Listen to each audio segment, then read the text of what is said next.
Welcome back to the deep dive. Today, we are stepping onto a battlefield. We really It are. happens every single week, usually right around Friday evening, Yeah. the tactical operation that we call the weekend. And looking at the research we've got in front of us, it's pretty clear we're dealing with two warring tribes. Totally. The stay-at-home introvert and the adventure-seeking extrovert.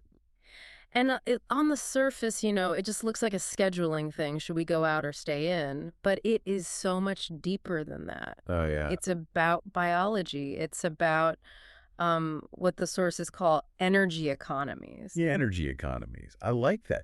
And I have to say, reading these profiles, I felt very seen. I am unapologetically on the adventure-seeking extrovert side. And that statement alone gives me secondhand anxiety.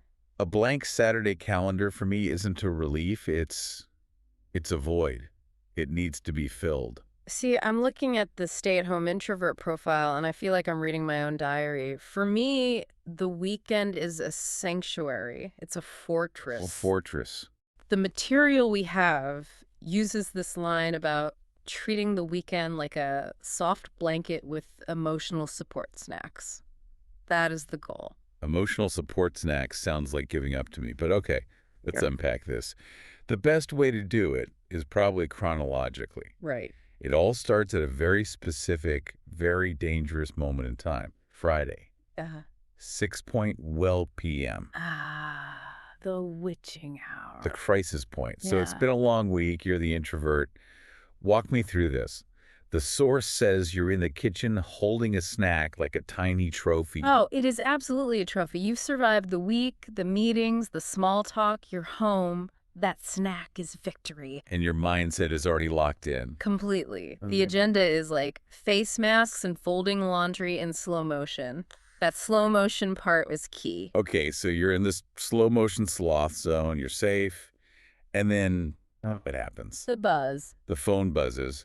A text message, we're going out tonight.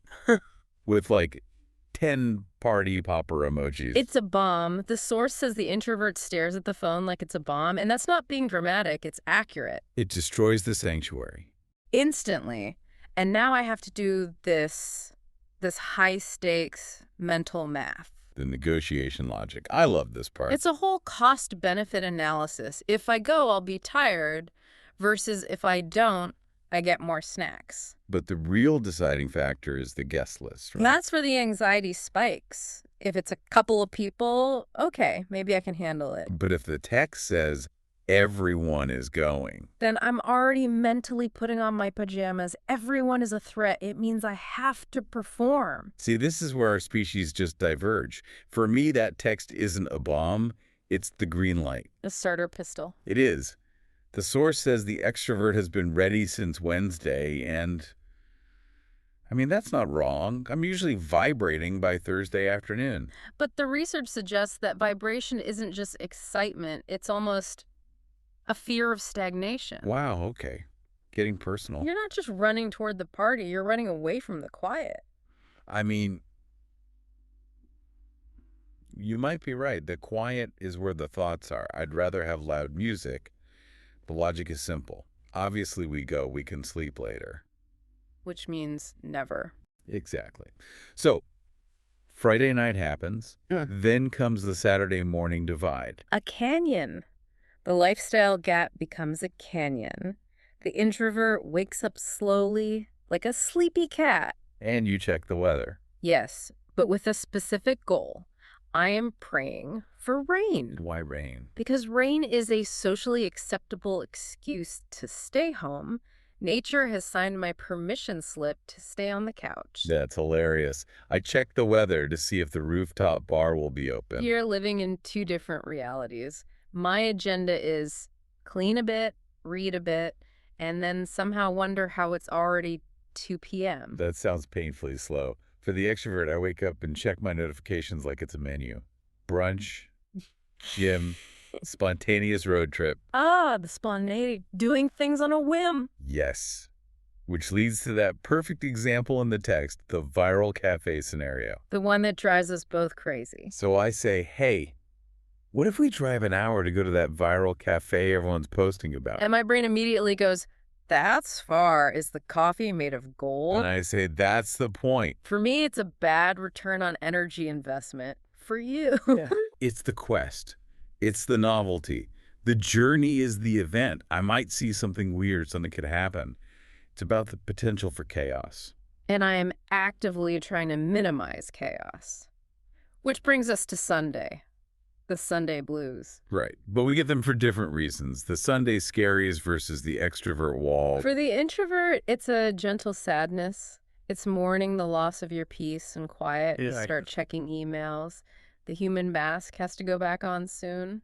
Whereas for us, it's a physical crash. We've been going for 48 hours straight, and suddenly Sunday night, we just hit a wall. You're wiped. I am wiped. We've burned all the fuel, but it's a satisfied crash, you know, like we crossed the finish line with an empty tank. This leads perfectly into the philosophy part of our deep dive, the acronyms. Oh, yes. FOMO versus JOMO. I am the king of FOMO, fear of missing out. And the source calls this extrovert coded. I wear that badge with honor. For me, FOMO is like your brain telling you that the social slot machine at the bar is paying out a jackpot right now. That sounds exhausting. It is. But it's the possibility that haunts you. What if this is the best night ever and I'm on my couch? Okay, but let's look at the other side. JOMO, the joy of missing out.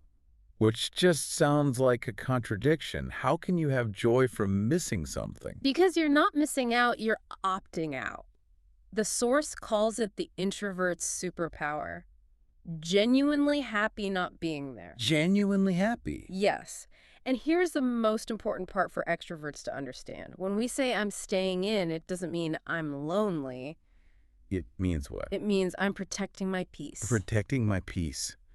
That's a powerful reframe because we do project our feelings. We think, you must be sad. Not at all. It's not isolation, it's restoration. And this all comes down to the science of the social battery. Right. The brain is a phone battery metaphor. Exactly. The research suggests introverts have a higher baseline of cortical arousal. Our brains are already buzzing. So socializing is like running a really heavy app on a phone that's already kind of hot. Precisely. And it drains the battery fast. When we hit zero, we need to go home and become, as the source puts it, a silent plant. A silent plant. I get that. For extroverts, it's the other way around. We've lower arousal, so socializing is the charger, the conversation, the noise. That's what gives us a lift. But there is a caveat. Even extroverts need downtime. You can't charge past 100%. You will eventually crash. That's the extrovert wall. Huh? Okay, so we've got the theory. Now for the practical application, the source gives us a sample dialogue. Oh, I have lived this scene so many times. Me too. Let's do a dramatic reading. I'll be the extrovert, obviously. And I will channel my inner, deeply exhausted introvert. All right, it's 1:00 a.m. Music is loud. I turn to you and I say, come on, just one more drink. The night is young. We haven't even hit the other bar yet. No way. Absolutely not. My social battery is at 1%. If I don't go home right now, I will literally fall asleep standing up in the middle of this dance floor. Okay. Go recharge. I'll stay and paint the town red for both of us. Please do. Goodbye forever. And the scene. That felt a little too real. But the resolution is the key, isn't it? The introvert leaves, the extrovert stays. No one gets mad. It's about respecting the battery levels. All right, listeners, now it's your turn. We've got the interactive weekend quiz from our source material. Tally your answers, mostly A or mostly B. Yeah. But for us, let's try to guess the other's answer. Ooh, I like this game. Okay, question 1. Friday night arrives. Your ideal plan is A, a cozy night in, or B, going out, meeting people. Oh, this is a softball. I am going to guess for you, it is a hard, definite option A. You would be correct. And for you, it's option B all the way. 100%. I want to be where the noise is. Okay, question 2. Your Saturday morning vibe is A, slow start, coffee at home, maybe errands later. B, up early, checking texts, making plans on a whim. You are the definition of option A. The sleepy cat wants a slow start. And you are the definition of making plans on a whim. Total option B. You want the chaos. I want the accidental adventure. Correct. Okay, last one. Question 3. Sunday evening mood check. A. I want peace and quiet to recharge. Or B. I feel restless and want one more fun moment. I am absolutely option A. I need the peace to prepare for the week. But you, are you really restless on a Sunday night? I am. It's like, is that it? Did we squeeze enough juice out of the weekend? So yes, option B. I want one last fun thing. Well, so the results say mostly A is the stay-at-home introvert. And mostly B is the adventure-seeking extrovert. I think we've successfully diagnosed ourselves, and hopefully you at home have too. Now, before we wrap, we have to talk about the language we've been using. The source gives us an expanded vocabulary lesson, and these aren't just words, they're social tools. They're how we signal our battery levels without being rude. I love that. Let's do it. First up, low-key. Low-key. It means calm, not busy. But it's really a disclaimer, right? It's totally a disclaimer. If I say I want a low-key birthday, I'm telling you, do not bring balloons, do not sing loudly. Got it. Yeah. Next, catch up on. As in, I need to catch up on my emails. It's a great excuse to not go out because it sounds so responsible. It does. Then we have run errands. Similar thing. It's a cover story. It sounds way better than I am hiding from brunch. Then there's the extrovert Sunday cry. I'm wiped. Extremely tired. It's such a good word. Not just tired, but erased. Like a clean whiteboard. No data left. We also mentioned doing things on a whim. Suddenly, without planning. This is the extrovert dream. It implies freedom from the calendar. And the introvert's countermove, recharge my batteries. This one is genius. Yeah. If you say, I'm relaxing, people might try to join you.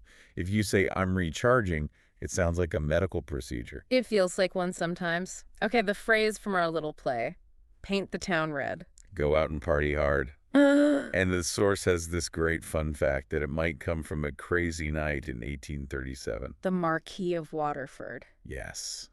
He and his friends literally got red paint and painted buildings in a town. That is a lot. It's legendary. It captures the energy. Okay, a few more. Peace and quiet. The introvert's holy grail. Social butterfly.